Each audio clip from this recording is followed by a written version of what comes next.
গুলমার্গের second phase রোপওয়েতে করে আমরা দেখো এখন পৌঁছে গিয়েছি জিরো পয়েন্টে।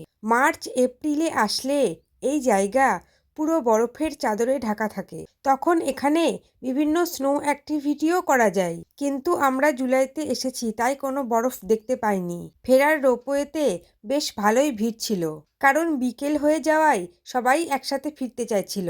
রোপওয়ে কাউন্টারে নেমে এসে আমরা আবারও আমাদের প্রি বুকড ঘোড়ায় করে এগিয়ে গেলাম ঘোড়া স্ট্যান্ডের দিকে।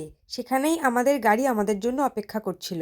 এই পথে গুলমার্গ হেলিপ্যাড সহ বেশ কিছু সাইট সিইং করে নিয়েছিলাম। তবে হাঁটার সক্ষমতা থাকলে এই গুলমার্গ উপত্যকা কিন্তু হেঁটেই কভার করা যায়। ঘোড়া স্ট্যান্ডের কাছেই ডান দিকে পাহাড়ের উপরে এই নবনির্মিত মন্দির ছিল, আর এখান থেকে গোটা গুলমার্গ উপত্যকা ঠিক এইরকম দেখতে লাগছিল। শ্রীনগরে ফিরে আসা ও পেহেলগাঁও যাওয়ার ভিডিও নিয়ে ফিরছি পরের শর্টসে। টাটা।